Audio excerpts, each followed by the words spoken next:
Hi everyone, this is Sam Young in this beautiful forest once again, and today I would like to talk about the use of psilocybin mushrooms or other psychedelics for our spiritual improvement and our ascension.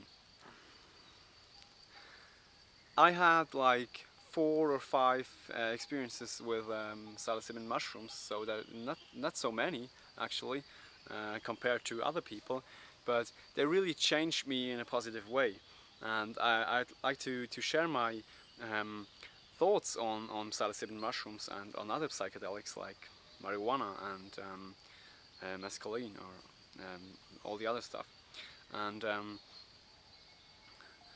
what psychedelics or what psilocybin mushrooms really did to me was that they showed me the state I was in, my mental state and my health state, in such an intense way that I was no longer able to live on like I did. So I had to change um, because I knew where I was. This may sound a bit strange, but this really was what it's like. I had a mushroom trip, and it was really a bad trip. But I don't think that the bad trips are bad, but they are the good trips, actually, because bad trips show us um, the, where we are, as with our minds and as spiritual beings. I think how psychedelics work is like that we have the true self, our true inner being, encapsulated in this whole ego mind. Um, so that we see the world through filters that the ego mind creates. So if you have this belief or this thought within your ego mind that, for example, other peoples are greedy, you are always going to see the world or other people's with this thought, and through this lens, kind of lens-like filter that will give you the experiences that other people are in fact greedy. And this is this ego mind that is surrounding our true self, and um, this is then connected to the higher self and to the lower self, or maybe it's a subconscious mind. And what I think psychedelics do, or what psilocybin mushrooms did to me, is that they dissolved this ego. They dissolved the ego awareness and this these thought processes and these beliefs, so that my true inner self was being laid bare, laid open, and I experienced how the subconscious mind um, is affecting me without these thoughts that the ego mind is giving me. Um, how did I explain this? Um, I had really bad beliefs or really limiting beliefs within my subconscious mind, and the subconscious mind is kind of like a store place, um, where you can, or where the body or the mind um, gets the things that are always repeated. So when you have thoughts that are always coming back, they are thoughts from the subconscious mind, like I'm not good enough, or I have to do this or that, or I should be, I should do that or this. So these are really beliefs that we have within our subconscious mind, and I experienced these beliefs without the filtering that the ego mind does during my psychedelic experience. Um, and what this really did to me is the ego mind, or my ego mind, is kind of like um, taking taking away the harmful part of these beliefs that I have, or it's hiding them from me. My ego mind is kind of like taking these beliefs from my subconscious mind and um, projecting them onto my world without me noticing. So it has this kind of mechanism that it's um, creating my world or my thoughts about the world around me without me even noticing that it's a belief that I have within my subconscious mind. It's just like normal to me. That's what I experience all the time. So I don't question my beliefs about the world. And this is what the ego mind is kind of like the mechanism to fulfill this process, to do this. And that's not something bad in itself. The ego mind is not bad. It's just like a machine. It's working all the time. And if we don't question it, and if we don't change the subconscious mind, or look at what is in the subconscious mind, the ego mind will always bring up the same beliefs. And without a bad intention. It's just what it's created for.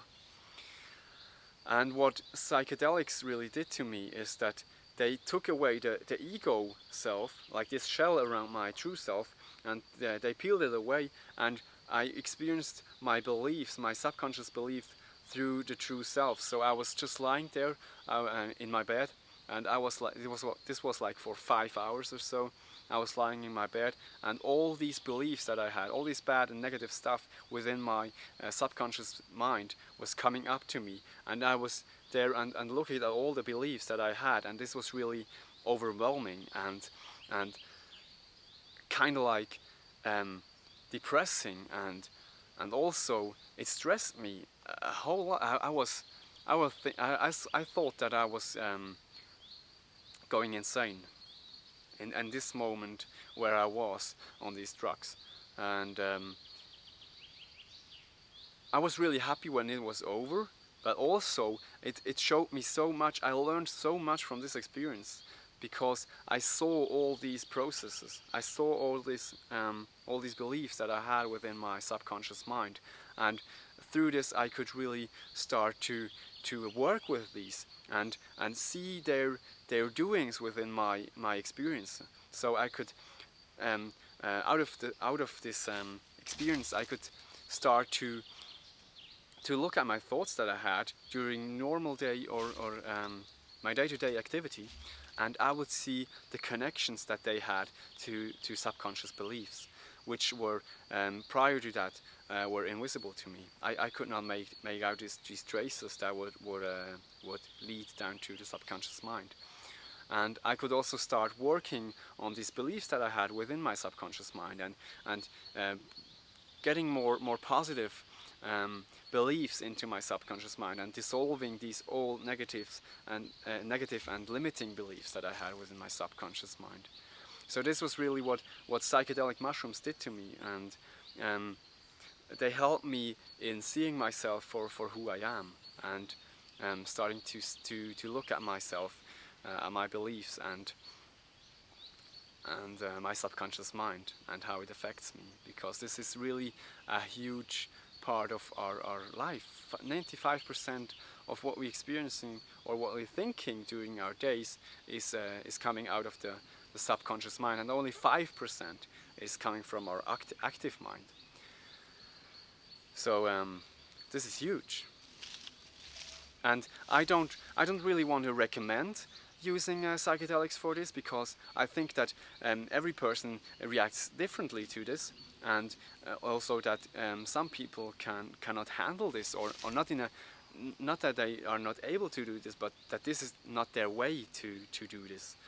And this is why I don't recommend you to do psychedelics. This is just what I experienced, but they can really be used in a positive way, but only with the right intention. I think that psychedelics should not be used as solely a party drug, or with the intention, I want to get high, or I want to feel good, and I want to experience something new. That's not the intention that you should be having when you're taking psychedelics. It should be really a spiritual journey to your true core, and also like a ceremony. If you look at all these shaman ceremonies that are in the Amazons, for example, or all the other shaman ceremonies all over the world, there's always like this ceremony and this spiritual aspect to taking this drug, And I think that we should really not miss out on this part of taking psychedelics, because that's also kind of like a honor to this substance. I always try to honoring these substances that I'm taking, for they are really showing me something that I did not knew before, and this is really valuable, and I would like to thank them for sharing their information they have about me with me. Um, so I think it should really be a ceremony. It should not be like every weekend or so, and you should really take your time after your experience to process this information, and not be like, oh, I did not really get the information, so I'll take another dose. I think in every experience there are certain informations that we need to process and that we need to understand, and we are kind of like destroying this is if we taking drugs out of this ceremonial um, setting and out of these normal intervals. If you take a drug every weekend, I think that's not a good idea to do. Um, yeah, so this is basically it, I think, about my drug experience. And I said that I really started working on my subconscious mind. And what I'm going to do is, I had a technique that really helped me with my subconscious mind and with my beliefs that I had with my um, um, about myself and about the world. And I really like to share this technique with you. So I'm going to be uploading a series of videos where I'm showing this technique step by step. It's really easy. It's quite simple, but there's a bit of theory behind it, which is really important to making this technique work. Um, so I'm going to do that in the future. So thank you for watching, and I hope to see you in another video. Bye.